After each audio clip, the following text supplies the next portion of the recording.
How did they miss Chris Melton back in 2001? Well, that is a question I've seen on commentary, on X, on certain discords. How did they miss him back then? Well, first, I think the question is asked a bit wrong. I understand it, but let's go through it. Welcome to the show.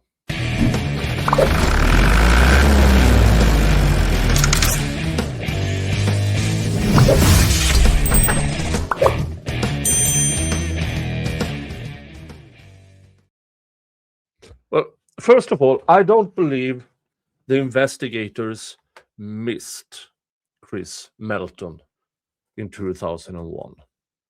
Now, we heard the testimony at trial from different investigators that, he wasn't treated as a suspect, he had an alibi, yada, yada, yada. But back in 2001, they interviewed him on the day off. Now, already on the onset, the investigators didn't miss him. They were just, in lack of better words, inexperienced investigators of this type of crime. Because, don't get me wrong, the murder of Tara Baker in that little town is unusual. The circumstances are unusual. With the arson in itself is not unusual. The murder in itself, not unusual. The rape in itself, also not unusual. It's the combination that is unusual. And this relatively tiny police department lacked experience. Now, that is not an excuse. It's an explanation to why they botched the initial investigation. First of all, the moment he showed up at the crime scene, now at the time, remember, the officers didn't know why he showed up. They didn't call him. So for them, why is he here? That question was probably not asked. And I get that from how the police acted after he showed up. Why they should have, what are you doing here? Because of a very, very long principle in law enforcement, especially around arson.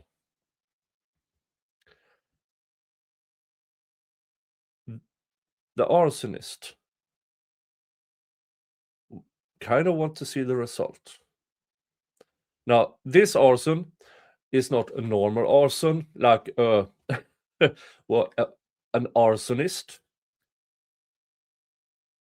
because they do it for the fire itself.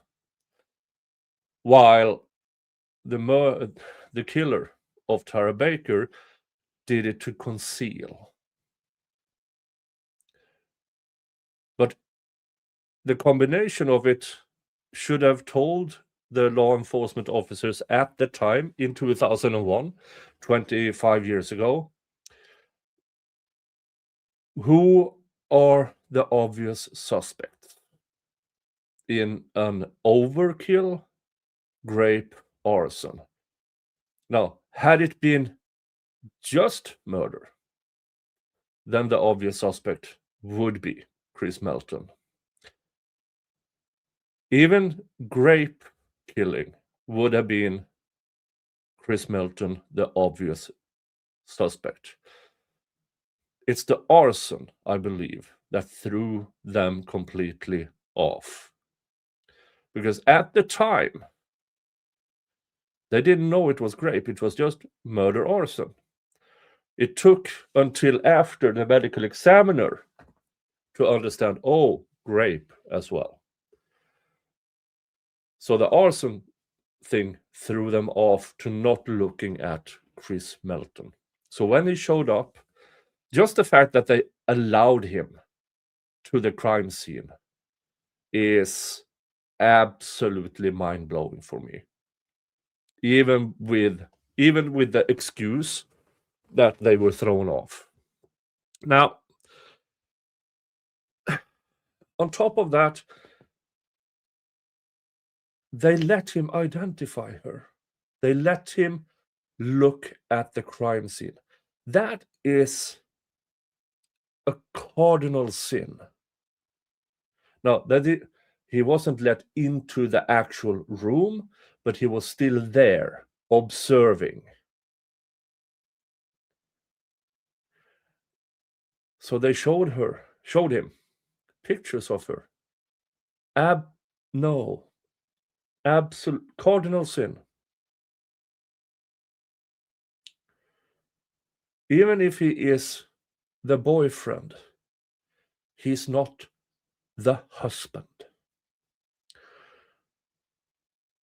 Up until husband, it's just dating. It's just a relationship.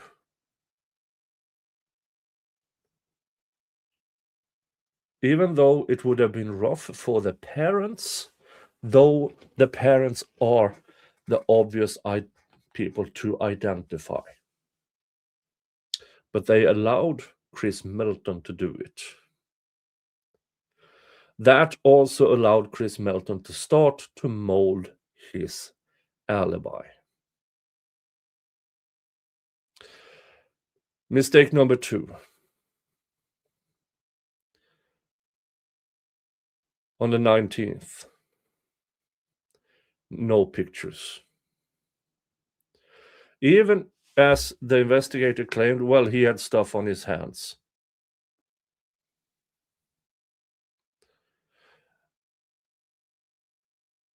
That doesn't matter. You still take pictures of a person who sits down, is nervous, picks on his hands. An experienced investigator would have caught on. Again, small place, relatively. An experienced investigator or group of investigators in that type of crime. So they gave him time to construct an alibi. Did they ask questions? Yeah. Did Chris Melton lie to them? Yeah. Even if you take into account that, as we learned in the interview from 2024, that, yeah, on the day off, if it was the 19th or 21st, when he said the weekend before, yeah, but then after that, he changed his mind to distance himself further. That in itself, in the period while the case got cold, that in itself should have alerted investigators. Why is he changing his story? And then also talk about the inexperience is when Chris Melton construed his alibi, they took his word for almost everything.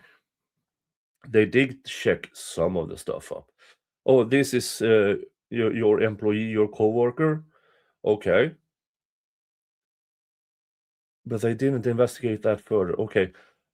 How long have you known him? A year, a month? One says a year, one says a month. And as it turns out, they've known each other since high school. Because the investigators failed to ask another question, to check the information. When Chris Melton said, I was there at that point, I was there at that point, I was there at that point. And the only thing they did was check the bank, talk to a teller, allegedly saw video. Where's the video? They did not collect the video. Because they have already, from the onset, said, well, he's, at that time, they had ruled him out as a suspect. And so they didn't collect anything. And that is cardinal mistake, because things change. Collect everything. Just ask the bank for the video. It's not that hard. Does it? People say, they needed a warrant, and if he wasn't a suspect, they couldn't get it. No, but you can still ask. It's a local bank with bank tellers or bank teller and a manager that is probably known in the community, who probably knows and have talked to police officers before. Folks, sometimes it actually is not necessary if you just ask. But they never asked. And then they didn't ask for pay stubs. They didn't ask, well, because they already ruled him out on his word. Again, the inexperience of the officers of this type of crime. So when everything fell apart in the trial during direct examination and cross-examination of Chris Melton, it was too late. Some of the investigators from 2001 are dead. Witnesses gone. Companies gone. Records gone. And here is where pride comes in. They had to stick to their story, the investigators, to protect their officers, to protect the memory of the dead officers. So to answer the question, how did they miss Chris Melton, is they didn't. They saw him, they listened to him, and then they drew the wrong conclusions in 2001. And pride, incompetence, and to some extent stupidity, especially, and then when media caught on with the local Baker Act regarding cold cases, prestige. Nobody in law enforcement, in the DA's office, or the politicians can now admit they screwed up. So the answer is not that they missed Chris Melton because of a specific reason. They missed him because they didn't do a good enough job, and they didn't know better. Thank you for listening in. You all have a good one. See you in the next stream or video. Bye-bye.